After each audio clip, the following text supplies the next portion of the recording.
ಇವನು ಎದ್ದು ನಿಂತ್ಕೊಂಡು ಸರ್ ನಿಮಗೆ ಹೊಡೆದಿದ್ದು ಅಪ್ಪಿ ತಪ್ಪಿ ಅವಳಿಗೆ ಬಿತ್ತು. ಸರ್ ಯಾರೂ ಬಂದಿಲ್ಲ, ಬನ್ನಿ ಪಿಕ್ಚರ್ಗೆ ಹೋಗೋಣ. ಅವನ ಜೊತೆ ಪಿಕ್ಚರ್ಗೆ ಹೋಗಿಲ್ಲ. ನನ್ನ ಮಗಳಿಗೆ 10 CGPA ಇದೆ, ಇನ್ನೂ ಕೆಲಸ ಕೊಡಿಸಿಲ್ಲ ನೀವು ಅಂತ ಹೇಳ್ಬಿಟ್ಟು. ಸ್ಕೂಲ್ಗೆ ಹೋಗ್ಬೇಕಾದ್ರೂ ಕಾಲೇಜ್ಗೆ ಹೋಗ್ಬೇಕಾದ್ರೂ ಗದ್ದೆ ಕೆಲಸ, ತೋಟದ ಕೆಲಸ ಮಾಡಿಕೊಂಡು ದನ ಕಾಯಕ್ಕೆ ಹೋಗ್ತಾ ಇದ್ದೆ. ನಾನು ಈವನ್ M.Tech ಮಾಡುವಾಗಲೂ ನನಗೆ ಮರ್ಸಿಡಿಸ್ ಬೆಂಜ್ ಆಫರ್ ಇತ್ತು.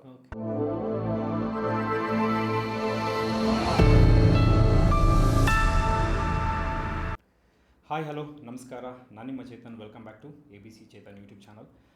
ಇವತ್ತು ಮಾತುಕತೆ ಚೇತನ್ ಜೊತೆಯಲ್ಲಿ ನನ್ನ ಪ್ರೀತಿಯ ಇಂಜಿನಿಯರಿಂಗ್ ಕಾಲೇಜ್ ಲೆಕ್ಚರರ್ ಜೊತೆ ಇದ್ದಾರೆ. ನಾರ್ಮಲ್ಲಾಗಿ ಕಾಲೇಜ್ ಮುಗಿದ ಮೇಲೆ ಲೆಕ್ಚರರ್ಗಳನ್ನ ಭೇಟಿ ತುಂಬ ಕಡಿಮೆ ಆಗುತ್ತೆ. ಒಂದು ನಾವು ನಮ್ಮ ಕೆರಿಯರಲ್ಲಿ ಬ್ಯುಸಿ ಆಗ್ತೀವಿ, ಇಲ್ಲ ಒಂದು ಪ್ಲೇಸಿಂದ ಇನ್ನೊಂದು ಪ್ಲೇಸ್ಗೆ ಹೋಗಿರ್ತೀವಿ. ಇವತ್ತಿನ ಎಪಿಸೋಡ್ ಎಲ್ಲ ನನ್ನ ಪ್ರೀತಿಯ ಲೆಕ್ಚರರ್ಸ್, ಟೀಚರ್ಸ್ ಪ್ರತಿಯೊಬ್ಬರಿಗೂ ಈ ಎಪಿಸೋಡ್ನ ಅರ್ಪಣೆ ಮಾಡ್ತೀನಿ. ಹಾಗೆ ನಮ್ಮ ಜೊತೆ ಇರೋ ನೀಲಕಂಠಪ್ಪ ಸರ್ಗೆ ಈ ಕಾರ್ಯಕ್ರಮಕ್ಕೆ ವೆಲ್ಕಮ್ ಮಾಡ್ತೀನಿ ಸರ್. Thank you. ನಮಸ್ಕಾರ. ಸೊ ನಿಮ್ಮ ಕಿರು ಪರಿಚಯ ಮಾಡ್ಕೊಳ್ಳೋದು ಅಂದರೆ ಸರ್? ನನ್ನ ಹೆಸರು ನೀವಾಗಲೇ ಹೇಳ್ದಂಗೆ ನೀಲಕಂಠಪ್ಪ ಅಂತ. ನಂದು ಊರು ಬಂದುಬಿಟ್ಟು ಸಕಲೇಶ್ಪುರ ತಾಲೂಕು, ಬಾಳುಪೇಟೆ.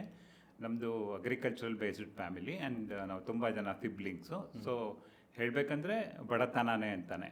ನಾನು ಆ್ಯಕ್ಚುಲಿ ಹೈಸ್ಕೂಲ್ ತನಕ ಬಾಳುಪೇಟೆ ಸಿದ್ದಣ್ಣಯ್ಯ ಸ್ಕೂಲಲ್ಲಿ ಓದಿದೆ. ಆಮೇಲೆ ಇಲ್ಲಿ ಗೌರ್ಮೆಂಟ್ ಕಾಲೇಜಿಗೆ ಸೇರಿಕೊಂಡೆ, PUC.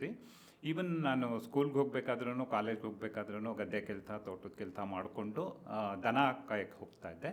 ಸೊ ಅಲ್ಲಿಗೆ ಬುಕ್ ತೊಗೊಂಡು ಹೋಗ್ತಾ ಇದ್ದೆ, ಅಲ್ಲೇ ಮ್ಯಾಥಮೆಟಿಕ್ಸ್ ಪ್ರಾಬ್ಲಮ್ಸ್ ಎಲ್ಲ ಸಾಲ್ವ್ ಮಾಡೋದು. ಸೊ ಈ ಥರ ಮಾಡಿ PUCನಲ್ಲಿ ಒಂದಷ್ಟು ಚೆನ್ನಾಗಿ ಪರ್ಸೆಂಟೇಜ್ ತೊಗೊಂಡೆ. ನಾನು ಕನ್ನಡ ಮೀಡಿಯಮಲ್ಲಿ ಓದಿದ್ದು ಹೈಸ್ಕೂಲು. PUCಗೆ ಬಂದಾಗ ಸ್ವಲ್ಪ ಕಷ್ಟ ಆಯಿತು. ಒಂದಷ್ಟು ದಸರಾ ಹಾಲಿಡೇಸಲ್ಲಿ ಯಾವುದೋ ಒಂದು ಬುಕ್ಕನ್ನು ರೆಫರ್ ಮಾಡಿ ಸ್ವಲ್ಪ ಮಟ್ಟಿಗೆ ಇಂಪ್ರೂವ್ ಆದೆ. ಆ್ಯಂಡ್ ಅವತ್ತಿನ ಫ್ರೆಂಡ್ಸು ಎಲ್ಲ ಕೂಡ ನನಗೆ ಸಪೋರ್ಟಿವ್ ಆಗಿದ್ದರು. ಹಾಗಾಗಿ ಒಂದಷ್ಟು ಮಾರ್ಕ್ಸ್ ಬಂತು. ಆಮೇಲೆ ಇಂಜಿನಿಯರಿಂಗ್ ಆಯಿತು, ಮಲ್ನಾಡ್ ಕಾಲೇಜ್ ಆಫ್ ಇಂಜಿನಿಯರಿಂಗಲ್ಲೇ. ಆಮೇಲೆ ಇಮಿಡಿಯೇಟಾಗಿ ನಮ್ಮದು computer science first batch. So teachers ನಮಗೆ ಬೆಂಗಳೂರು, ಮೈಸೂರಿಂದ ಬರ್ತಾ ಇದ್ದಿದ್ರು. ಇಂಡಿಯನ್ ಇನ್ಸ್ಟಿಟ್ಯೂಟ್ ಆಫ್ ಸೈನ್ಸ್ ಇರ್ಬೋದು, ಅಥವಾ ಇನ್ಯಾವುದೋ ಆರ್ಗನೈಸೇಷನು, ಇಂಡಸ್ಟ್ರಿಯಿಂದ ಹೀಗೆ. ಸೊ ಹಾಗಾಗಿ ನಮ್ಮದು ಡಿಗ್ರಿ ಮುಗಿದ ತಕ್ಷಣ ಟೀಚಿಂಗಿಗೆ ಕಾಲ್ ಮಾಡಿದ್ರು. ನಾನು ಅಪ್ಲೈ ಮಾಡಿದೆ, ಸಿಕ್ಬಿಡ್ತು. ಅಲ್ಲಿಂದ 38 ವರ್ಷ ಮುಗಿಸ್ಕೊಂಡು ಬಂದಿದ್ದೀನಿ.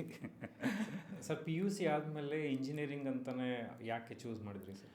ನಮಗೆ ಆವಾಗ ಒಂಥರ ಗೈಡ್ ಮಾಡೋರು ಯಾರೂ ಏನೂ ಇರಲಿಲ್ಲ. ಈ ಥರ ಇಂಜಿನಿಯರಿಂಗ್ ಇದೆ, ಅಥವಾ BSc ಇದೆ, BCA ಇದೆ, ಮತ್ತೊಂದಿದೆ, ಮೆಡಿಕಲ್ಲು, ಏನೋ ಒಂದು ಮಾಡಬೇಕು, ಒಂದು ಕೆಲಸ ತಗೋಬೇಕು, ಮನೆಗೆ ಸ್ವಲ್ಪ ಸಪೋರ್ಟಿವ್ ಆಗಿರಬೇಕು. ಬಿಕಾಸ್ ನನ್ನ ಅಷ್ಟು ಸಿಬ್ಲಿಂಗ್ಸಲ್ಲಿ ನಾನೇ ಕೊನೆಯವನು.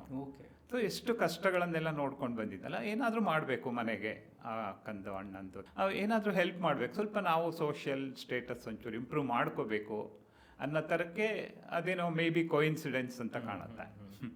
ಬಟ್ ಅದೇ ನಾನು ಟೀಚಿಂಗ್ ಯಾಕೆ ತಗೊಂಡೆ ಅಂತ ಪ್ರಶ್ನೆ ಬಂದಾಗ ಸ್ವಲ್ಪ ಹಿಂದಕ್ಕೆ ಹೋಗಬೇಕಾಗತ್ತೆ. ಸೊ ಅಲ್ಲಿ ಏನಾಯಿತು, ನಮ್ಮ ಊರಿನಲ್ಲಿ ಸ್ಕೂಲಲ್ಲಿ ಸ್ವಲ್ಪ ಟಾಪಲ್ಲೇ ಇರ್ತಾಯಿದ್ದೆ, ಪರ್ಫಾರ್ಮೆನ್ಸ್ ಚೆನ್ನಾಗಿರ್ತಾ ಇತ್ತು. ಹಾಗಾಗಿ ಅಕ್ಕಪಕ್ಕದ ಮನೆಯವರು ಎಲ್ಲ ನನ್ನ ಬಗ್ಗೆ ಮಾತಾಡೋರು, ಮತ್ತು ಅವ್ರ ಹತ್ರ ಹೋಗಿ ಹೇಳಿಸ್ಕೋ ಹಾಗೆ ಹೀಗೆ ಅನ್ನೋರು. ಸೊ ನಾನು ಹೈಸ್ಕೂಲಿಗೆ ಬಂದ ತಕ್ಷಣ 5th 6th ಮಕ್ಕಳನ್ನ ನನ್ನ ಹತ್ರ ಹೇಳಿಸ್ಕೋ ಅಂತ ಕಳಿಸೋರು. ಆಮೇಲೆ 10th ಬಂದ ತಕ್ಷಣ, PUCಗೆ ಬಂದ ತಕ್ಷಣ 10th ಮಕ್ಕಳು ಟ್ಯೂಷನಿಗೆ ಬರ್ತಾಯಿದ್ರು ಬಾಳುಪೇಟೆನಲ್ಲಿ. ಇಂಜಿನಿಯರಿಂಗ್ ಬಂದ ತಕ್ಷಣ PUC ಮಕ್ಕಳು ಟ್ಯೂಷನಿಗೆ ಬರೋಕ್ಕೆ ಸ್ಟಾರ್ಟ್ ಮಾಡಿದ್ರು. 3-4 ಜನ ಬರ್ತಾಯಿದ್ರು. ನನಗೇನು ಬೇಜಾರಿರ್ತಿರ್ಲಿಲ್ಲ, ಬಿಕಾಸ್ ನಾನೇನು ದುಡ್ಡು ತಗೋತಾ ಇಲ್ಲ, ಒಂಥರ ಖುಷಿ, ಅಲ್ಲಿಂದ ಪ್ಯಾಷನ್ ಡೆವಲಪ್ ಆಗೋಗ್ಬಿಡ್ತು. ಸೊ ಇಲ್ಲೇ ಇರಬೇಕು ಅಂತ. ಸೊ ಕೋಇನ್ಸಿಡೆಂಟ್ಲಿ ನಮ್ದು ಫಸ್ಟ್ ಬ್ಯಾಚ್ ಕಂಪ್ಯೂಟರ್ ಸೈನ್ಸ್ ಆಯಿತು. ಟೀಚರ್ ಪೋಸ್ಟ್ ಕಾಲ್ ಮಾಡಿದ್ರು, ಲೆಕ್ಚರರ್ ಪೋಸ್ಟ್ಗೆ ಅಪ್ಲೈ ಮಾಡಿದೆ, ಸಿಕ್ತು. ಅಲ್ಲಿಂದ ಮುಂದೆ ಹೋಗೋ ಜಾಬ್ ಡೈವರ್ಟ್ ಮಾಡೋ ಪ್ರಶ್ನೆನೇ ಬರಲಿಲ್ಲ. ಖುಷಿಯಿಂದ ಎಂಜಾಯ್ ಮಾಡಿಕೊಂಡು ಹೊಸ ಸ್ಟೂಡೆಂಟ್ಸು ಎವ್ರಿ ಇಯರ್ ಬರೋರು, ಈ ಥರದ್ದೆಲ್ಲ. ಸೊ ಲೈಕ್ ನನ್ನ ಜೊತೆ 5 ಜನ ಜಾಯ್ನ್ ಆಗಿದ್ರು. ಅವರೆಲ್ಲ ಆಮೇಲೆ IT ಫೀಲ್ಡ್ಗೆ ಹೋದರು. ಈಗ ಯಾರೂ ಇಲ್ಲ ಅವರೆಲ್ಲ. ನಾನು ಆಗ ಹೋಗಿದ್ರೆ ಎಲ್ಲೋ ಏನೋ ಮಾಡ್ಬೋದಿತ್ತು. ಅಥವಾ ನಾನು ಈವನ್ M.Tech ಮಾಡುವಾಗಲೂ ನನಗೆ ಮರ್ಸಿಡಿಸ್ ಬೆಂಜ್ ಆಫರ್ ಇತ್ತು. ಸೊ ನನಗೆ ಯಾಕೋ ಇದೇ ಚೆನ್ನಾಗಿದೆ, ಒಂದಷ್ಟು ಜನಕ್ಕೆ ಉಪಯೋಗ ಆಗುತ್ತೆ ಇದು. ಮೇ ಬಿ ಅರ್ನಿಂಗ್ ಒಂದು ಕಡೆ ಆದ್ರೂ ಇನ್ನೊಂದು ಕಡೆ ಯಾರಿಗೋ ಒಂದಷ್ಟು ಜನಕ್ಕೆ ಹೆಲ್ಪ್ ಆಗ್ತಾ ಇದೆಯಲ್ಲ ಅಂತ ಹಿಂಗೆ ಬಂದ್ಬಿಟ್ಟು. ನೀವು ಸ್ಟೂಡೆಂಟ್ ಆಗಿದ್ದಾಗಲೇ ಟೀಚರ್ ಆಗಿದ್ರಿ? ಹೌದು. ಸೊ ಅದೇ ನಿಮಗೆ ಅದೇ ಫೀಲ್ಡಲ್ಲಿ ಪುಣ್ಯ ಅಂತಾನೆ ಹೇಳಬೇಕು. ಅಂದರೆ ನಿಮಗೆ ಟೀಚಿಂಗ್ ಸಿಕ್ಕಿರೋ ಪುಣ್ಯ ಅನ್ನೋದಕ್ಕಿಂತ ಅಷ್ಟು ಜನ ನಿಮ್ಮ ವಿದ್ಯಾರ್ಥಿಗಳಿಗೆ ನೀವು ಸಿಕ್ಕಿರೋದು ಪುಣ್ಯ. ಇಲ್ಲ, ಅದು ಸತ್ಯ ಸರ್. ಸೊ ನಾನು ಆವಾಗಲೇ ಹೇಳ್ದಂಗೆ ನೀವು ಸ್ಟೂಡೆಂಟ್ ಆಗಿದ್ದಾಗಲೇ ಟೀಚರ್ ಆಗಿದ್ರಿ. ಬಟ್ ಆವಾಗ ಮನೇಲಿ ಕೆಲವು ಮಕ್ಕಳಿಗೆ ಹೇಳ್ಕೊಡೋದೇ ಬೇರೆ, ಬಟ್ ಆ್ಯಸ್ ಎ ಪ್ರೊಫೆಷನ್ ಆಗಿ ಟೀಚರ್ ಲೆಕ್ಚರರ್ ಆಗಿ ಇಂಜಿನಿಯರಿಂಗ್ ಕಾಲೇಜಲ್ಲಿ ಪಾಠ ಮಾಡೋದೇ ಬೇರೆ. ಅವಾಗ ಎಕ್ಸ್ಪೀರಿಯನ್ಸ್ ಹೇಗಿತ್ತು ಸರ್ ಇನಿಷಿಯಲ್ ಡೇಸಲ್ಲಿ? ಅದೇ ಲೈಕ್ ಫಸ್ಟ್ ಬ್ಯಾಚ್ ನಾನು ಪಾಠ ಮಾಡಿದ್ದು ನಾನು ಇಮಿಡಿಯೇಟ್ ಜೂನಿಯರು. ಸೊ ನಾನು ಫೈನಲ್ ಇಯರ್ ಇದ್ದಾಗ ಅವ್ರು ಥರ್ಡ್ ಇಯರ್ ಇರ್ತಾರೆ, ನಾನು ಲೆಕ್ಚರರ್ ಆದಾಗ ಅವರು ಫೈನಲ್ ಇಯರಿಗೆ ಬಂದುಬಿಡ್ತಾರೆ. ಸೊ ಟೀಚರೇ ಇಲ್ಲ, ನಾನು ಫೈನಲ್ ಇಯರಿಗೆ ಪಾಠ ಮಾಡಲೇಬೇಕು. ಸೊ ಫೈನಲ್ ಇಯರ್ ಅಂತಂದರೆ ಅವರೆಲ್ಲ ಹಾಸನಲ್ಲಿ ಓದ್ದವರು ಇದ್ದರು, ಮಂಗಳೂರಲ್ಲಿ ಓದ್ದವರು ಇದ್ದರು, ಸ್ವಲ್ಪ ಜನ. ನಮ್ದು ಫಸ್ಟ್ ಬ್ಯಾಚು ಸೆಕೆಂಡ್ ಬ್ಯಾಚಿಗೆ ಸ್ವಲ್ಪ ಇಂಪ್ರೂವ್ ಆಯಿತು, ಒಂದಷ್ಟು ಜನ ಜಾಸ್ತಿ ಬೇರೆ ಬೇರೆ ಕಡೆಯಿಂದ ಬಂದರು.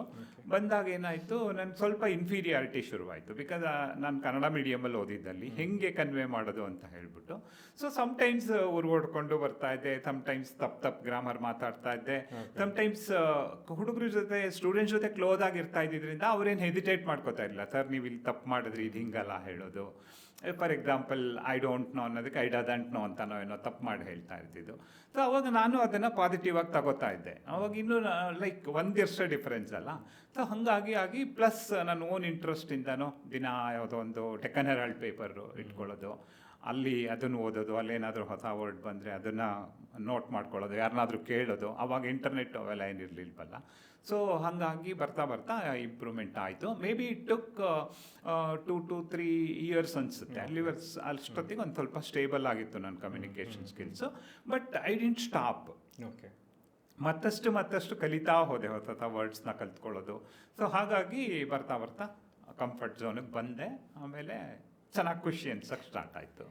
ಇಂಜಿನಿಯರಿಂಗ್ ಎಜುಕೇಷನ್ನಲ್ಲಿ ಇವಾಗ ರೀಸೆಂಟಾಗಿ ತೊಗೊಂಡ್ರೆ ಏನೆಲ್ಲ ಮೇಜರ್ ಚೇಂಜಸ್ ಆಗಿದೆ sir? Major changes may be ಅದೇ ಕೋರ್ ಇಂಜಿನಿಯರಿಂಗಿಂದ ಎಲ್ಲ ಅಡ್ವಾನ್ಸ್ಡ್ ಟೆಕ್ನಾಲಜಿ ಆ ಥರದಕ್ಕೆ ಹೋಗ್ತಾ ಇದೆ. ಈಗ ನಾನು ಆ್ಯಕ್ಚುಲಿ ನಾವು ಇಂಜಿನಿಯರಿಂಗ್ ಸೇರಿದಾಗ ಮೇ ಬಿ 3 ಬ್ರಾಂಚು, 3-4, ಅದು ಸಿವಿಲ್ಲು, ಎಲೆಕ್ಟ್ರಿಕಲ್ಲು, ಮೆಕ್ಯಾನಿಕಲ್ಲು. ಇನ್ಫ್ಯಾಕ್ಟ್ ನನಗೆ ಸಿವಿಲ್ ಸಿಕ್ಕಿತ್ತು. ನಮ್ಗೆ ಅವಾಗ CET ಇರಲಿಲ್ಲ. ಸೊ PUC ರಿಸಲ್ಟ್ ಮೇಲೇ ನಾವು ಅಪ್ಲೈ ಮಾಡಬೇಕಿತ್ತು. ನನಗೆ ಸಿವಿಲ್ ಸೀಟ್ ಅಲಾಟ್ ಆಯಿತು. ಫಸ್ಟ್ ಇಯರ್ ಸಿವಿಲ್ ಓದಿದೆ. ನೆಕ್ಸ್ಟ್ 3rd ಸೆಮ್ ಬಂದಾಗ ಚೇಂಜ್ ಆಫ್ ಬ್ರಾಂಚು. ಸೊ ಅವಾಗ ಹೆಂಗೆ ಅಂದರೆ ಕರೆದು ಕೊಡ್ತಾಯಿದ್ರು, ಹೊಸ ಬ್ರಾಂಚ್ ಅಲ್ಲ, ರಿಸ್ಕು. ಯಾರು ಬರ್ತಾನೆ ಇರಲಿಲ್ಲ. ನಾವೊಂದು 20 ಜನ ಬಂದುಬಿಟ್ವಿ, ಯಾರ್ಯಾರು ಸೇರ್ಕೋಬೇಕು. ನಾನು ಚೇಂಜ್ ಆಫ್ ಬ್ರಾಂಚ್ ತೊಗೊಂಡೆ. ಒಂದು 10 ಜನಕ್ಕೆ ಅಲಾಟ್ ಆಗಿತ್ತು ಕಂಪ್ಯೂಟರ್ ಸೈನ್ಸು, ಇನ್ನೊಂದು 10 ಜನ change of branch. So civil to computer science ಬಂದ್ವಿ. ಸೊ ಅದನ್ನು ನೋಡ್ತಾ ಇದ್ದಾಗ ಅಲ್ಲಿ ನಮಗೇನು ಏನೋ ಒಂದು ಕನ್ಸ್ಟ್ರಕ್ಷನ್ ಮಾಡೋನೇ ಇಂಜಿನಿಯರು, ಒಂದು ಸೇತುವೆ ಕಟ್ಟೋನು ಇಂಜಿನಿಯರು, ಒಂದು ಬಿಲ್ಡಿಂಗ್ ಕಟ್ಟೋನು ಇಂಜಿನಿಯರು. ಆಮೇಲೆ ಕ್ರಮೇಣ ಏನಾಯಿತು, ಎಲೆಕ್ಟ್ರಿಸಿಟಿ ಬೇಕಾಯಿತು, ಅದು ಇಂಜಿನಿಯರ್ ಆಯಿತು, ಮೆಕ್ಯಾನಿಕಲ್ ಆಯಿತು. ಅಲ್ಲಿಗೆ ನಿಂತಿತ್ತು ಒಂದಷ್ಟು ವರ್ಷ. ಸೊ ಆಮೇಲೆ ಅದೇ ಮೇ ಬಿ 80s ನಮಗೆ ಕಂಪ್ಯೂಟರ್ ಸೈನ್ಸ್ ಬಂತು, ಎಲೆಕ್ಟ್ರಾನಿಕ್ಸ್ ಬಂತು, ಸಾಫ್ಟ್ವೇರ್ ಬಂತು. ಸೊ ಹೀಗಾಗಿ ಹೊಸ ಬ್ರಾಂಚ್ಗಳು ಹುಟ್ಕೊಳ್ತಾ ಇದೆ. ಇವಾಗ ನಾನು ನೋಡೋಂಗೆ ಒಂದೊಂದೇ ಕಾಲೇಜಲ್ಲಿ ಕಂಪ್ಯೂಟರ್ ಸೈನ್ಸ್ ರಿಲೇಟೆಡ್ 8-9 ಕೋರ್ಸ್ಗಳಿರುತ್ತೆ. ಸೊ ಈ ರೀತಿ ಬದಲಾವಣೆಗಳು ಸಾಕಷ್ಟು ಆಗೋಗಿದೆ. ನಿಮ್ಗೆ ಲೆಕ್ಚರಿಂಗ್ ಲೈಫಲ್ಲಿ ಯಾವುದಾದ್ರೂ ಒಂದು ಇನ್ಸಿಡೆಂಟ್ ತುಂಬ ಮೆಮೊರಬಲ್ ಆಗಿದೆ ಅಂತ ಅಂದರೆ ಯಾವುದು ಸರ್? ತುಂಬ ಮೆಮೊರಬಲ್ ಅಂತಂದರೆ ತುಂಬ ಇರುತ್ತೆ. ಹೌದು, ಲೈಕ್ ನನ್ನ ಕೆಲವು ತಮಾಷೆ ಆಗಿರ್ತಕ್ಕಂಥದ್ದು ಸ್ವಲ್ಪ ಯಾವಾಗಲೂ ಚೆರಿಷ್ ಮಾಡ್ತಾ ಇರೋವಂಥದ್ದು 1-2-3 ಇದೆ. ನಾನು ಟೀಚಿಂಗ್ ಶುರು ಮಾಡಿದ್ಮೇಲೆ ಆವಾಗ ಒಂದು ಥರ ಲೈಕ್ ಟೀಚರು HOD ಆ ಥರ ಎಲ್ಲ ಒಂಥರ ಮಾನಿಟ್ರ್ ಮಾಡ್ತಾ ಇರಲಿಲ್ಲ ಅಷ್ಟೊಂದು. ಸೊ ನಾನು ನನ್ನೊಬ್ಬರು ಕೊಲೀಗ್ ಇದ್ದರು, ಶ್ರೀನಿವಾಸನ್ ಅಂದ್ಬಿಟ್ಟು. ಅವ್ರೇನು ಮಾಡಿದ್ವಿ, ಒಂದಿನ ಮಧ್ಯಾಹ್ನ ನಮಗೆ ಪಿಕ್ಚರ್ಗೆ ಹೋಗೋಣ ಅಂತ ಅನ್ನಿಸ್ಬಿಡ್ತು. ಸೊ ಅಲ್ಲೇನು ಸೈನ್ ಹಾಕಬೇಕು 4 ಗಂಟೆ ಒಳಗಡೆ ಮಧ್ಯಾಹ್ನ. ನಾವು ಮಧ್ಯಾಹ್ನ ಮ್ಯಾಟ್ನಿಗೆ ಹೋಗೋಣ ಅಂತ ಅಂದ್ಕೊಂಡ್ವಿ. ನಂಜುಂಡಿ ಕಲ್ಯಾಣ ಅಂತ ಒಂದು ಮೂವಿ ಇತ್ತು, ಮಾಲಾಶ್ರೀ ಫಸ್ಟ್ ಮೂವಿ ಅವಳು. ಸೊ ಅವತ್ತೇ ಹೋಗಬೇಕು, ಏನೋ ಖುಷಿ. ಸೊ ಏನು ಮಾಡೋದು ಅಂದ್ಕೊಂಡ್ವಿ. ಆಮೇಲೆ ನೋಡೋಣ ಏನಾಗುತ್ತೆ ಅಂದ್ಬಿಟ್ಟು ಬಂದ್ವಿ. ಆಮೇಲೆ ಹೇಳೋಣ ಮಾರನೇ ದಿನ ಹೋಗ್ಬಿಟ್ಟು, ಏನು ಫೋನ್ ಮಾಡಿ ಕರೆಯೋಕ್ಕೆ ಫೋನೇ ಇಲ್ಲ. ಸೊ ಏನಾದರೂ ಹೇಳ್ಬೋದು ಅಂತ 2:30 ಸಹ್ಯಾದ್ರಿ ಥಿಯೇಟ್ರಿಗೆ ಬಂದ್ವಿ. ಬಂದು 3:45 ಹಂಗೇನೋ ಇಂಟರ್ವಲ್ಲು, ಒಂದು ಆಟೋ ತೊಗೊಂಡ್ವಿ. ಕಾಲೇಜಿಗೆ ಬಂದು ಅಟೆಂಡೆನ್ಸ್ ರಿಜಿಸ್ಟ್ರಿಗೆ ಸೈನ್ ಹಾಕ್ಬಿಟ್ಟು ಮತ್ತೆ ವಾಪಸ್ ಬಂದ್ವಿ. ಅದು ತುಂಬ ಚೆನ್ನಾಗಿ ನೆನಪಿದೆ. ತುಂಬ ಯಾವಾಗಲೂ ನೆನಪು ಮಾಡ್ಕೊಂಡು ನಗ್ತಾ ಇರ್ತೀವಿ. ಇಂಟರ್ವಲ್ಲಲ್ಲಿ ಸೈನ್ ಹಾಕ್ಬಿಟ್ಟು ಮತ್ತೆ ಮೂವಿಗೆ ಹೋದ್ವಿ. ಅಷ್ಟು ಆ ಸ್ಪ್ಯಾನ್ ಆಫ್ ಟೈಮಲ್ಲ, 10-15 ಮಿನಿಟ್ಸ್ ಅಲ್ಲ. ಅವಾಗ ಇಷ್ಟೊಂದು ಟ್ರಾಫಿಕ್ ಎಲ್ಲ ಇರಲಿಲ್ವಲ್ಲ. ಸೊ ಬೇಗ ಹೋಗಿ ಬರ್ತಾ ಇದ್ವಿ. ಇನ್ನೂ ಒಂದು ನಾನು ಹೊಸ ಬೈಕ್ ತೊಗೊಂಡಿದ್ದೆ. ನನಗೆ ಸ್ಟೂಡೆಂಟ್ಸ್ ಅಂದರೆ ತುಂಬ ಕ್ಲೋಸು. ಅದೇ ನೀವೇ ಹೇಳ್ದಂಗೆ ಅವರು ಇವರು ಅಂತಲ್ಲ, ಎಲ್ಲರೂ ಖುಷಿಯಾಗಿರ್ತಾಯಿದ್ರು. ಅದೆಷ್ಟು ಕ್ಲೋಸ್ ಆಗಿರ್ತಿದ್ವಿ ಅಂತಂದರೆ may be difference in age ಕಡಿಮೆ ಇರ್ತಾಯಿತ್ತಿತ್ತಲ್ವ. ಸೊ ಅವರು ಸಲಿಗೆ ತಗೋತಾಯಿದ್ರು, ಸರ್ ಬೈಕ್ ಕೊಡಿ, ಒಂಚೂರು ಫ್ರೆಂಡ್ ಮನೆಗೆ ಹೋಗಿ ಬರ್ತೀನಿ, ಸರ್ ಬೈಕ್ ಕೊಡಿ ಅಂತೀನಿ, ಎಲ್ಲರಿಗೂ ಕೊಡ್ತಾ ಇರ್ತಿದ್ದೆ. ಇನ್ನು ಒಬ್ಬರು ಶಾಂತರಾಜ್ ಅಂತ ಇದ್ರು, ಅವ್ರು ಈಗ ನನ್ನ ಕೋಬ್ರದರು. ಸೊ ಅವರು ಹಾಗೆ ಬೈಕ್ ತೊಗೊಂಡೋಗೋರು ಒಂದೊಂದ್ಸಲ ನನ್ನ ಕರ್ಕೊಂಡೋಗೋರು, ನಾನು ರೈಡ್ ಮಾಡ್ತೀನಿ ಅನ್ನೋರು. ಸೊ ಹಿಂಗೆ ರೂಢಿ ಆಗ್ತಾ ಇರ್ತಾಯಿತ್ತು. ಒಂದ್ಸಲ ಒಂದು ಮೆಡಿಕಲ್ ಶಾಪ್ಗೆ ಹೋದೆ, ಅಲ್ಲಿ ಬೈಕ್ ನಿಲ್ಲಿಸ್ಬಿಟ್ಟು ಅವನು ಶಾಪವ್ನು ನೋಡ್ತಾ ಇದ್ದ, ನಾನೇನೋ ಟ್ಯಾಬ್ಲೆಟ್ ತೊಗೋಬೇಕಿತ್ತು. ಬೈಕ್ ನೋಡಿಬಿಟ್ಟು ಶಾಂತರಾಜು ಬೈಕೆಲ್ಲ ಕೊಡ್ತಾರಾ ನಿಮ್ಗೆ ಓಡಿಸೋಕ್ಕೆ ಅಂತ. ಆಮೇಲೆ ಅವನಿಗೆ ಇಲ್ಲ, ಅದು ನನ್ನ ಬೈಕೆ. ಆ ಥರ ಕೆಲವೆಲ್ಲ ಫನ್ನಿ ನೆನಪಿದೆ. ಇನ್ನೂ ಚೆನ್ನಾಗಿರೋದು ಅಂತಂದರೆ ಲೈಕ್ ಫೆಮ್ ಬಿಗಿನಿಂಗಲ್ಲಿ ಮಕ್ಕಳು ಬರ್ತಾ ಇರಲಿಲ್ಲ ಅವಾಗ. ಇವಾಗೆಲ್ಲ ಬಂದ್ಬಿಡ್ತಾರೆ, ಇವಾಗ ವೆಕೇಶನ್ ಜಾಸ್ತಿ ಇರುತ್ತೆ. ಹಾಂ, ಒಂದು 4th ಸೆಮ್ಮಲ್ಲೋ 5th ಸೆಮ್ಮಲ್ಲೋ ಕ್ಲಾಸ್ ತೊಗೊಳಕ್ಕೆ ಹೋಗ್ತಾ ಇದ್ದೆ. ಒಬ್ಬ ಚನ್ನರಾಯಪಟ್ಟಣ ಹುಡುಗ ಇದ್ದ, ಪ್ರದೀಪ್ ಆರಾಧ್ಯ ಅಂದ್ಬಿಟ್ಟು. ಅವನು ಒಬ್ಬನೇ ಬಂದಿದ್ದ ಅವತ್ತು, ಫಸ್ಟ್ ಕ್ಲಾಸು. 10 ಗಂಟೆ ಆಗಿತ್ತು. ಸರ್ ಯಾರೂ ಬಂದಿಲ್ಲ, ಬನ್ನಿ ಪಿಕ್ಚರ್ಗೆ ಹೋಗೋಣ. ಅವನ ಜೊತೆ ಪಿಕ್ಚರ್ಗೆ ಹೋಗಿಲ್ಲ. ಈ ಥರ ತುಂಬ ಇರ್ತಿತ್ತು ಅವಾಗ. ಬಟ್ ಇವಾಗ ಆ ಥರ ಮೇ ಬಿ ಡಿಸ್ಟೆನ್ಸ್ ಜಾಸ್ತಿ ಆಗೋನೋ ಅಥವಾ ಮಕ್ಕಳು ಆಟಿಟ್ಯೂಡ್ ಹಂಗಿದೆಯೋ ಗೊತ್ತಿಲ್ಲ, ಆ ಥರದ್ದೆಲ್ಲ ಸಿಗೋದು ಕಷ್ಟ ಅನಿಸುತ್ತೆ. ಆ ಥರ ಇನ್ಸಿಡೆಂಟ್ಗಳು ಅವಾಗ ನಿಮಗೆ ಸಿಕ್ಕಿರೋದು ನೀವೇ ಲಕ್ಕಿ ಅಂತ ಅನ್ಕೋಬೇಕಷ್ಟೇ. ಬಟ್ ಇವಾಗ ಲೆಕ್ಚರರ್ಸೂ ಅಷ್ಟೊಂದು ಕ್ಲೋಸ್ ಆಗಕ್ಕೆ ಇಷ್ಟನೂ ಪಡಲ್ಲ. ಈವನ್ ಸ್ಟೂಡೆಂಟ್ಸೂ ಅಷ್ಟು ಲೆಕ್ಚರರ್ಸ್ ಹತ್ರ ಇಂಟ್ರಾಕ್ಟ್ ಮಾಡೋಕ್ಕೂ ಇಷ್ಟಪಡಲ್ಲ. ಆ ಥರ ಸಿಚುವೇಶನ್ ಬಿಲ್ಡ್ ಡಿಸ್ಟೆನ್ಸ್ ತುಂಬ ಆಗಿದೆ. ಅದೇ ವಿಷಯ ಕೇಳೋದಾದ್ರೆ ಸರ್, ನೀವು ಸ್ಟೂಡೆಂಟ್ ಆಗಿದ್ದಾಗ ಸ್ಟೂಡೆಂಟ್ ಲೈಫ್ಗೂ ಇವಾಗ ನೀವು ಆ್ಯಸ್ ಎ ಲೆಕ್ಚರರ್ ಆಗಿ ಸ್ಟೂಡೆಂಟ್ಸ್ನ ನೋಡ್ತಿರೋದು, ಅವ್ರ ಸ್ಟೂಡೆಂಟ್ಸ್ ಲೈಫ್ಗೂ ಏನು ಡಿಫ್ರೆನ್ಸ್ ಇದೆ? ಇದಕ್ಕೆ ಅಜಗಜಾಂತರ ಡಿಫ್ರೆನ್ಸ್ ಇದೆ. ಬಟ್ ನಿಮ್ಮ ದೃಷ್ಟಿಯಲ್ಲಿ ಏನೆಲ್ಲ ಆಗಿದೆ ಅನ್ನೋ ಥರ ಸರ್? ಮೇಜರ್ ಡಿಫರೆನ್ಸ್ ಅಂತಂದರೆ ಲೈಕ್ ಎಲ್ಲ ಒಂದಷ್ಟು ಜನ ಮೊಬೈಲಲ್ಲಿ ಇರ್ತಾರೆ ಅಥವಾ ಇನ್ನೇನೋ ಯೋಚನೆ ಮಾಡ್ಕೊಂಡಿರ್ತಾರೆ. ಒಂದಷ್ಟು ಕೀಟ್ಲೆ ಕಿತಾಪತಿಗಳಂತೂ ಅದಂತೂ ಇಲ್ಲವೇ ಇಲ್ಲ ಅನಿಸ್ಬಿಡುತ್ತೆ. ನಾವೆಲ್ಲ ತುಂಬ ಹೆಂಗೆ ಅಂದರೆ ಲೈಕ್ ನಾನು ಸ್ಟೂಡೆಂಟ್ ಆಗಿದ್ದಾಗಲೂ ಒಂಥರ ಕಿತಾಪತಿಗಳು ಅವೆಲ್ಲ ಇರ್ತಿತ್ತು, ಅವೆಲ್ಲ ಇರಬೇಕು ಅನಿಸುತ್ತೆ. ಇವಾಗಿನವ್ರು ಒಂಥರ ಐಸೋಲೇಟ್ ಆಗಿರ್ತಾರೆ, ಅವ್ರದ್ದೇ ಪ್ರಪಂಚದಲ್ಲಿ ಇಂಟ್ರೋವರ್ಟ್ ಆಗಿರ್ತಾರೆ ತುಂಬ ಜನ, ಮೆಜಾರಿಟಿ, ನಾಟ್ ಆಲ್ ಅಂದ್ಕೊಳ್ಳೋಣ. ಅವಾಗ ಏನಾಗಿತ್ತು, ಒಬ್ಬರು ಡ್ರಾಯಿಂಗ್ ಟೀಚರ್ ಇದ್ದರು, ಸೀತಾರಾಮ ಸ್ವಾಮಿ ಅಂದ್ಬಿಟ್ಟು. ನಾವು ಮೇ ಬಿ ಸೆಕೆಂಡ್ ಸೆಮ್ಮಲ್ಲಿ ಇದ್ವಿ, ಒಂದು 15-20 ಜನ ಇದ್ವಿ ಕ್ಲಾಸಲ್ಲಷ್ಟೇ. ಒಂದ್ಸಲ ಹಿಂಗೆ ಪಾಠ ಮಾಡ್ತಾಯಿದ್ರು, 2 hours ತಗೋತೀನಿ ಅಂತ, ಬೇಸಿಕ್ ಮೆಕ್ಯಾನಿಕಲ್ ಏನೋ ಮಾಡ್ತಾಯಿದ್ರು. ಅವ್ರಿಗೆ ಒಂದು ಉಷಾ ಅಂತ ಒಬ್ಳು ಹುಡುಗಿ, ಇನ್ನೊಬ್ಬ ಈಶ್ವರ್ ಅಂತ ಅವ್ನು ಹಿಂದೆ ಕೂತಿದ್ದ. ಅವಳಿಗೆ ಚಾಕ್ ಪೀಸ್ ಬಿದ್ದಿದೆ, ಹಿಂದೆ ಯಾರು ಎತ್ತಿದ್ದಾರೆ ಅಂತ ಗೊತ್ತಿಲ್ಲ. ಅವಳು ತಿರುಗಿ ನೋಡಿದಾಳೆ, ಅಕ್ಕಪಕ್ಕ ಇದ್ದವ್ರು ಇವನು ಅಂತ ಹೇಳಿದ್ದಾರೆ. ಇವಳು ನಿಂತ್ಕೊಂಡು, ಸರ್ ಈಶ್ವರ್ ಚಾಕ್ ಪೀಸ್ ಹೊಡಿತಾ ಇದ್ದಾನೆ ನನಗೆ. ಆಮೇಲೆ ಸರ್ರು ಸ್ವಲ್ಪ ಇರಿಟೇಟ್ ಆದರು. ಆಮೇಲೆ ಬೈಯಕ್ಕೆ ಶುರು ಮಾಡಿದ್ರು, ಏನರಪ್ಪ ಹುಡುಗಿರ್ನೆಲ್ಲ ಗೇಲಿ ಮಾಡ್ತೀರಾ. ಅವಾಗೆಲ್ಲ ಹುಡುಗರು ಅಂದರೆ ತುಂಬಾ ಡಿಫ್ರೆನ್ಸ್ ಅಲ್ಲ ಬಿಡಿ, ಡ್ಯಾನ್ಸ್ ಮಾಡೋದಿರಲಿ, ಮಾತೇ ಆಡ್ತಿರ್ಲಿಲ್ವಲ್ಲ. ಸೊ ಹಿಂಗೆಲ್ಲ ಮಾಡಬಾರ್ದು ನೀವು. ನಾನು 2 ಗಂಟೆ ಪಾಠ ಮಾಡ್ತಿದ್ದೀನಿ, 2 ಗಂಟೆ ಕುಯ್ತಾ ಇದ್ದೀನಿ ಅಂತ ನಿನ್ಗೆ ಏನಾದ್ರು ಸಿಟ್ಟಿದ್ರು ನನಗೆ ಹೊಡಿಬೇಕಿತ್ತು ನೀನು ಅಂತ. ಇವನು ಎದ್ದು ನಿಂತ್ಕೊಂಡು, ಸರ್ ನಿಮಗೆ ಹೊಡೆದಿದ್ದು ಅಪ್ಪಿ ಅವಳಿಗೆ ಬಿತ್ತು ಅಂತ ಅವನು ಆ ಥರ ಅವ್ರು ಹೇಳಿದ್ದನ್ನು ಆ ಥರ ತಗೊಂಡು ಹೇಳಿದ್ದ. ಸೊ ಈ ಥರದ್ದೆಲ್ಲ ಈಗಿನ ಸ್ಟೂಡೆಂಟ್ಸಲ್ಲಿ ಇಲ್ಲ. ಆ ಚಿಕ್ಕದನ್ನು ಎಂಜಾಯ್ ಮಾಡೋದು, ಅವ್ರದ್ದೇ ಪ್ರಪಂಚದಲ್ಲಿ ಇರ್ತಾರೆ ಹೆಚ್ಚಿನವರು. ಅಷ್ಟೊಂದು ಡಿಫ್ರೆನ್ಸ್ ಅಂತೂ ತುಂಬಾ ಕಾಣ್ತಾ ಇದೆ. ಮತ್ತು ಈ ಥರ ನೀವು ಹೇಳ್ದಂಗೆ ಸಿಚುವೇಶನ್ಸ್ಗಳು ಆಗದೆ ಕಡಿಮೆ ಆಗೋಗಿದೆ. ಪ್ರತಿಯೊಬ್ಬರು ಸೀರಿಯಸ್ ಮೋಡಲ್ಲೇ ಬರ್ತಾರೆ, ಸೀರಿಯಸ್ ಮೋಡಲ್ಲೇ ಹೋಗ್ತಾರೆ. ಮೋಸ್ಟ್ ಆಫ್ ದೆಮ್, ಅಟ್ಲೀಸ್ಟ್ ಎಲ್ಲರೂ ಅಂತ ಹೇಳೋಕ್ಕಾಗಲಿಲ್ಲ ಅಂದ್ರೂ most of them they look like a busy person. ನಾನು ಹತ್ರ ಆಗ್ಲಿಕ್ಕೆ ಹೋಗ್ತೀನಿ, ನನಗೆ ಬಾಡಿಗೆ ವಯಸ್ಸಾದರೂ ನನ್ನ ಮನಸ್ಸಿಗೆ ಅಷ್ಟು ಆಗಿಲ್ಲ ಇನ್ನೂ. ಅದೇ ಥರ ಮಕ್ಕಳು ಹಾಗೆ ಅಂದ್ಕೊಂಡಿರ್ತೀನಿ, ಬಟ್ ಹಂಗಿಲ್ಲ. ಓಕೆ, ತುಂಬ ವರ್ಷಗಳು ನೀವು ಇಂಜಿನಿಯರಿಂಗ್ ಕಾಲೇಜ್ ಲೆಕ್ಚರರಾಗಿ ಕೆಲಸ ಮಾಡೋದ್ರಿಂದ ಇಂಜಿನಿಯರಿಂಗ್ ಸ್ಟೂಡೆಂಟ್ಸ್ಗಳಿಗೆ ಏನೆಲ್ಲ ಇಂಪಾರ್ಟೆಂಟ್ ಕ್ವಾಲಿಟೀಸ್ ಇರಬೇಕು ಅಂತ ಎಕ್ಸ್ಪೆಕ್ಟ್ ಮಾಡ್ತೀರಾ sir as A lecturer? And also ನೀವು ಇಂಜಿನಿಯರಿಂಗ್ ಸ್ಟೂಡೆಂಟ್ ಆಗಿದ್ದವರು ಮತ್ತು ಲೆಕ್ಚರರ್ ಆಗಿದ್ದೀರಾ, ಸೊ ನಿಮ್ಗೆ ಚೆನ್ನಾಗಿ ಗೊತ್ತಿರುತ್ತೆ, okay these are the qualities every engineer should have it ಅಂತ. ನನಗೆ ಕೇಳಬೇಕಂತಂದರೆ ಲೈಕ್ ಅಲ್ಲಿ ಅವ್ರು ಏನು ಡ್ರೀಮ್ ಇಟ್ಕೊಂಡಿದ್ದಾರೆ ಅಥವಾ ಅವ್ರ ಆಬ್ಜೆಕ್ಟಿವ್ ಏನು ಅನ್ನೋದ್ರ ಮೇಲೆ ಬೇರೆ ಬೇರೆ ಆಗ್ತಾ ಹೋಗುತ್ತೆ. ಬಿಕಾಸ್ ಕೆಲವರು ಪೇರೆಂಟ್ಸ್ ಬಿಸ್ನೆಸ್ ಕಂಟಿನ್ಯೂ ಮಾಡ್ಬೋದು, ಕೆಲವರು ಇಂಡಸ್ಟ್ರಿಗೆ ಹೋಗಬೇಕು ಏನೋ ಅಚೀವ್ ಮಾಡಬೇಕು ಅನ್ನೋಗಿರ್ಬೋದು, ಕೆಲವರು ಆಂಟ್ರಪ್ರೆನ್ಯೂರ್ ಆಗಬೇಕು ಅಂತಿರ್ತಾರೆ, ಕೆಲವರು ಹೈಯರ್ ಸ್ಟಡೀಸ್ಗೆ ಹೋಗಬೇಕು ಅಂತಿರ್ತಾರೆ. ಸೊ ಬೇರೆ ಬೇರೆ ಕೆಟಗರಿಗೆ ಬೇರೆ ಬೇರೆ ಥರ ಕ್ವಾಲಿಟೀಸು ಬೇಕಾಗತ್ತೆ ಅನಿಸುತ್ತೆ. ಓವರಾಲ್ ತಗೊಂಡಾಗ ಟೆಕ್ನಿಕಲ್ ನಾಲೆಡ್ಜು ಇಂಡಸ್ಟ್ರಿಗೆ ಹೋಗೋರ್ಗೆ ಬೇಕೇ ಇರುತ್ತೆ. ಸೆಕೆಂಡು ಕಮ್ಯುನಿಕೇಷನ್ ಸ್ಕಿಲ್ಸ್ ಅಂತೂ ಬೇಕೇ ಬೇಕು. ಬಿಕಾಸ್ ಇವತ್ತು ನಮಗೆ ಗ್ಲೋಬಲ್ ಆಗಿ ನಾವು ಬೇರೆ ಬೇರೆ ಕಂಟ್ರಿಗೆ ಹೋಗಬೇಕಾಗತ್ತೆ, ಬೇರೆ ಬೇರೆ ಸ್ಟೇಟ್ಗೆ ಹೋಗಬೇಕಾಗತ್ತೆ. ಸೊ ಹಾಗಾಗಿ ಕಮ್ಯುನಿಕೇಷನ್ ಸ್ಕಿಲ್ಲು ತುಂಬಾ ಇಂಪಾರ್ಟೆಂಟ್ ಆಗುತ್ತೆ. ಅದು ಬಿಟ್ಟರೆ ಆಟಿಟ್ಯೂಡು ಇತ್ತೀಚೆಗೆ ತುಂಬ ಬೇಕಾಗ್ತಾ ಇದೆ. ಸೊ ಬಿಕಾಸ್ ಅವರೊಂದು ಪಂಕ್ಚುವಲ್ ಇರಲ್ಲ, ರೆಗ್ಯುಲರ್ ಆಗಿರಲ್ಲ, ಮತ್ತು ಒಂದು ಡ್ರೆಸ್ ಸೆನ್ಸ್ ಇರಲ್ಲ. ಸೊ ಈ ಥರ ಸ್ವಲ್ಪ ಅದೆಲ್ಲ ಅವರೊಂದು ಸ್ವಲ್ಪ ಪಾಲಿಶ್ಡ್ ಬಿಹೇವಿಯರ್ನ ಪ್ರೊಸೆಸ್ ಮಾಡಬೇಕಾಗುತ್ತೆ. ಅದೆಲ್ಲ ಇರುತ್ತೆ. ಬಿಯಾಂಡ್ ದಟ್ ಇನ್ ಜನರಲ್ ನಾನು ಹೇಳೋದು, ವೆದರ್ ಅವರು ಆಂಟ್ರಪ್ರೆನ್ಯೂರೇ ಆಗಲಿ ಅಥವಾ ಇಂಡಸ್ಟ್ರಿಗೆ ಹೋಗಲಿ, ಹೈಯರ್ ಸ್ಟಡೀಸ್ಗೆ ಹೋಗಲಿ, ಪೇರೆಂಟ್ಸ್ ಬಿಸ್ನೆಸ್ ಕಂಟಿನ್ಯೂ ಮಾಡಲಿ, ಈಗೋನ ಬಿಟ್ಬಿಡಬೇಕು. That is most important. So because of that lot of problems, clashes ಬರ್ತಾ ಇದೆ, ನಾನು ಅಂದ್ಕೊಂಡು. ಸೊ ಇದು ಎಲ್ರಿಗೂ ಅಪ್ಲೈ ಆಗುತ್ತೆ ಅಂತ ನಾನು ಹೇಳ್ತೀನಿ. ಆ ಈಗೋ ಒಂದನ್ನು ತೆಗೆದುಬಿಡ್ಬೇಕು. ಈಗೋ ತೆಗೆಯೋದಕ್ಕೆ ಪೇಷನ್ಸ್ ಬೇಕು, ಸ್ಯಾಕ್ರಿಫೈಸಿಂಗ್ ನೇಚರ್ ಬೇಕು. ಸೊ ಇದೆರಡು ನನ್ನ ಅನುಭವದ ಪ್ರಕಾರ ಈಗೋ ಹೋಗ್ಬೇಕಂದ್ರೆ ಇದೆರಡನ್ನು ಮಾಡ್ಕೊಳ್ಳಿ. ಸ್ಯಾಕ್ರಿಫೈಸಿಂಗ್ ನೇಚರ್ ಇರಲಿ, ಪೇಷನ್ಸ್ ಇರಲಿ, ಅಷ್ಟೇ. What my view is like, ಈಗ ಅವರು ಈಗೋನ ಕಡಿಮೆ ಮಾಡ್ಕೊತ ಬಂದರೆ ಅವ್ರು ಎಲ್ಲೇ ಫೀಲ್ಡ್ಗೆ ಹೋಗಲಿ ಅವರು ಆರಾಮಾಗಿರ್ತಾರೆ ಅಂತ ಅನಿಸುತ್ತೆ. ಅದನ್ನು ಈಗಲಿಂದನೇ ಕಲ್ಟಿವೇಟ್ ಮಾಡ್ಕೋಬೇಕು. ಸ್ಟೂಡೆಂಟ್ ಲೈಫಲ್ಲಿ ಸ್ಟೂಡೆಂಟ್ಸ್ಗಳು ಮೇಜರಾಗಿ ಮಿಸ್ಟೇಕ್ಸ್ ಮಾಡೋವಂಥದ್ದು? ಮೇಜರಾಗಿ ಮಿಸ್ಟೇಕ್ಸ್ ಮಾಡ್ತಕ್ಕಂಥದ್ದು ಮೇ ಬಿ ಹರಿನಲ್ಲಿ ಪ್ರಿಪೇರ್ ಆಗೋದು. ಮೇ ಬಿ ಒಂದು ಅಸೈನ್ಮೆಂಟ್ ಸಬ್ಮಿಷನ್ ಇರುತ್ತೆ ಅಥವಾ ಒಂದು ಎಕ್ಸಾಮ್ ಇರುತ್ತೆ. ಸೊ ಒಂದಿನ ಗ್ಯಾಪ್ ಇರೋ ಹಾಗೆ ಶುರು ಮಾಡ್ಕೋತಾರೆ.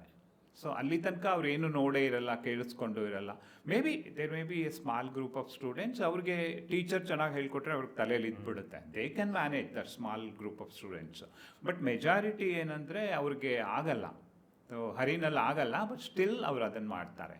ಸೊ ಅದಕ್ಕೆ ಅವ್ರು ಏನು ಮಾಡ್ಬೋದು, ದಿನಕ್ಕೆ 1 hour ಸಾಕು. 1 hour ಸಾಕು. ಬೇಕಾದರೆ ಅವ್ರು ಸೋಷಿಯಲ್ ಮೀಡಿಯಾ ನೋಡ್ಕೊಳ್ಳಿ.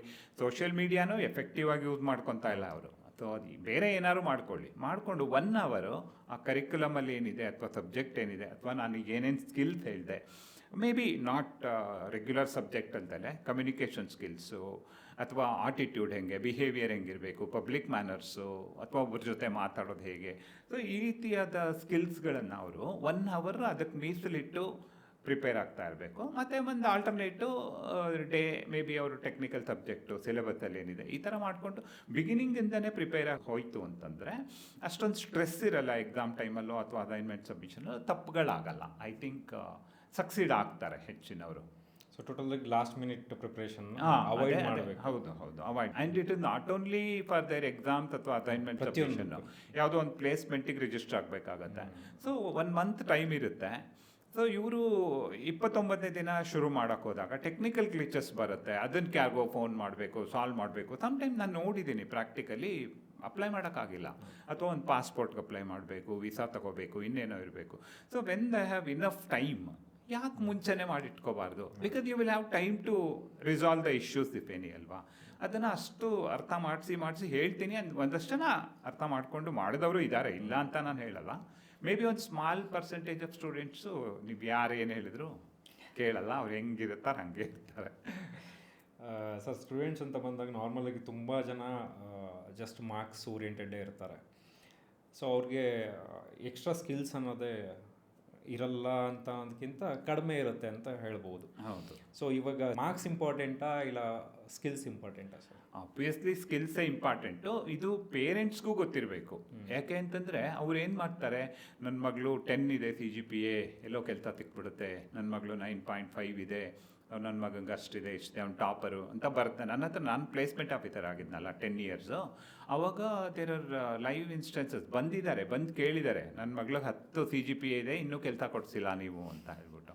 ಅವಾಗ ಅವ್ರಿಗೆ ಕನ್ವಿನ್ಸ್ ಮಾಡ್ತೀನಿ ನಾನು. ಇಂಡಸ್ಟ್ರಿನವ್ರು ಬೇಕಾಗಿರೋದು ಮಾರ್ಕ್ಸು ಜಸ್ಟ್ ಎಲಿಜಿಬಿಲಿಟಿ, ಅವ್ರ ಸ್ಕಿಲ್ಸ್ ಏನಿದೆ ಅದು ಇಂಪಾರ್ಟೆಂಟು. ಅದಕ್ಕೂ ನಾವು ಟ್ರೈನಿಂಗ್ ಕೊಡ್ತೀವಿ ಅಥವಾ ಅವರು ಓನಾಗೂ ಕಲ್ತ್ಕೋಬೋದು.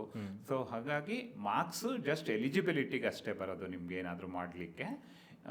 ಆ ಥರ ಬೇರೆ ಸ್ಕಿಲ್ಸನ್ನು ನಾವು ಯಾವಾಗ ಕಲ್ತ್ಕೊತೀವಿ ಆವಾಗ ವಿ ಹ್ಯಾವ್ ಮೋರ್ ಆಪರ್ಚುನಿಟೀಸ್ ಅಂತ ಹೇಳ್ತಾ ಇರ್ತೀನಿ. ಆ ಕ್ಲಾಸ್ ರೂಮಲ್ಲಿ ಕಲಿಯೋದ್ರ ಜೊತೆಗೆ ನಾವು ಔಟ್ಸೈಡ್ ದ ಕಾಲೇಜು ಏನೆಲ್ಲ ಕಲ್ತ್ರೆ ಆ್ಯಸ್ ಎ ಇಂಜಿನಿಯರಿಂಗ್ ಸ್ಟೂಡೆಂಟು ಅವರ ನಾವು ಫ್ಯೂಚರ್ಗೆ ಹೆಲ್ಪ್ ಆಗುತ್ತೆ ಸರ್? ಅವ್ರವ್ರ ಡೊಮೈನಲ್ಲಿ ಏನೇನು ಎಕ್ಸ್ಪರ್ಟೈಸ್ ಬೇಕಾಗುತ್ತೆ ಕೆಲಸಗಳು ಮಾಡೋದಕ್ಕೆ. ಅಡ್ವಾನ್ಸ್ ಟೆಕ್ನಾಲಜಿ, ಈಗ ಕಂಪ್ಯೂಟರ್ ಸೈನ್ಸ್ ಅವ್ರು ತೊಗೊಂಡ್ರೆ ಮೇ ಬಿ ಈಗ ಎಲ್ಲ ಸೈಬರ್ ಕ್ರೈಮ್ಸ್ ತುಂಬ ಆಗ್ತಾ ಇದೆ. So related to that cyber security ಹೆಂಗೆ ಮಾಡ್ಕೊಳ್ಳೋದು, ಅಥವಾ ಕ್ಲೌಡ್ ಕಂಪ್ಯೂಟಿಂಗ್ ಇರ್ಬೋದು, ಅಥವಾ IoT ಇರ್ಬೋದು, ಅಥವಾ ಆರ್ಟಿಫಿಷಿಯಲ್ ಇಂಟೆಲಿಜೆನ್ಸ್ ಇರ್ಬೋದು. ಸೊ ರಿಲೇಟೆಡ್ ಟು ದಟ್ ಅವ್ರು ಮಾಡ್ಕೊಳ್ತಾ ಹೋಗಬೇಕು. ಅಥವಾ ಈಗ ಫಾರ್ ಎಕ್ಸಾಂಪಲ್ ಸಿವಿಲ್ ತಗೊಂಡ್ರೆ ಅಲ್ಲಿ ಏನೇನು ಟೆಕ್ನಾಲಜಿ ಯೂಸ್ ಆಗ್ತಾ ಇದೆ, ಮೇ ಬಿ ಈಗ 50 ವರ್ಷದಿಂದ ಯೂಸ್ ಮಾಡ್ತಾ ಇದ್ದಿದ್ದು ಕನ್ಸ್ಟ್ರಕ್ಷನ್ ಟೆಕ್ನಾಲಜಿ ಇವತ್ತಿಲ್ಲ. ನಿಮ್ಗೆ ಗೊತ್ತಿರಬೇಕು ಮೇ ಬಿ, ಅಥವಾ ನೀವು ನೋಡಿರ್ಲಿಕ್ಕೂ ಚಾನ್ಸ್ ಇಲ್ಲ ಅನ್ಸುತ್ತೆ. ನಾವೆಲ್ಲ ಡ್ರಾಯಿಂಗ್ ಹೆಂಗೆ ಮಾಡ್ತಾ ಇದ್ವಿ ಅಂದರೆ ಒಂದು T² ಅಂತ ಇಷ್ಟುದ್ದ T ಶೇಪಲ್ಲಿ ಇರೋದು, ಮೇ ಬಿ ಗೊತ್ತಿಲ್ಲ. ಸೊ ಅದಾದಮೇಲೆ ಮಿನಿ ಡ್ರಾಫ್ಟರ್ ಅಂತ ಬಂತು, ದಟ್ ವಾಸ್ ಪೋರ್ಟಬಲ್. ಇದು ಇಷ್ಟುದ್ದ ಹಿಡ್ಕೊಂಡು ಹೋಗ್ಬೇಕಿತ್ತು. ಆ್ಯಂಡ್ ನಮಗಿನ್ನ ಮುಂಚೆ ಇಂಜಿನಿಯರಿಂಗ್ ಮಾಡಿದವು ಡ್ರಾಯಿಂಗ್ ಬೋರ್ಡನ್ನು ಕ್ಯಾರಿ ಮಾಡಬೇಕಿತ್ತಂತೆ. ಮತ್ತು ವೆಹಿಕಲ್ ಇಲ್ಲ, ಏನಿಲ್ಲ, ಸೈಕಲಲ್ಲಿ ಇಟ್ಕೊಂಡು. ಸೊ ಎಷ್ಟೆಲ್ಲ ಕಷ್ಟಪಟ್ಟಿದ್ದಾರೆ. ಸೊ ಹಾಗಾಗಿ ಅಲ್ಲಿ ಈಗ ಬಹಳಷ್ಟು ಟೆಕ್ನಾಲಜಿ ಮುಂದುವರೆದಿರುತ್ತೆ. ಆ ಡೊಮೈನಲ್ಲೂ ನೀವು ಮೆಕ್ಯಾನಿಕಲ್ ತಗೊಳ್ಳಿ, ಎಲ್ಲದರಲ್ಲೂ ಟೆಕ್ನಾಲಜಿ ಮುಂದುವರೆದಿರುತ್ತೆ. ಸೊ ಹಾಗಾಗಿ ಆ ಟೆಕ್ನಾಲಜಿನಲ್ಲಿ ನಾನು ಕೆಲಸ ಮಾಡಲಿಕ್ಕೆ ಏನೇನು ಕಲಿಬೇಕು, ಸೊ ಅದ್ರ ಕಡೆಗೆ ಅವರು ಇವತ್ತೆಲ್ಲ ಸೋಷಿಯಲ್ ಮೀಡಿಯಾದಲ್ಲಿ, ಇಂಟರ್ನೆಟ್ಟಲ್ಲಿ ಅವ್ರಿಗೆ ಫಿಂಗರ್ ಟಿಪ್ಸಲ್ಲೇ ಇನ್ಫಾರ್ಮೇಷನ್ ಸಿಗೋದ್ರಿಂದ ಅದನ್ನು ಐಡೆಂಟಿಫೈ ಮಾಡಿ ನನ್ನ ಡೊಮೈನ್ಗೆ ಏನು ಕಲಿಬೇಕು ನಾನು ಅನ್ನೋದನ್ನು ಅವ್ರು ಚೂಸ್ ಮಾಡಬೇಕು. ಸೊ ಕ್ಲಾಸ್ ರೂಮ್ದೇನಿದ್ರು ಮಿನಿಮಮ್ ಬೇಸಿಕ್ ನಾಲೆಡ್ಜ್ ಅಷ್ಟೇ.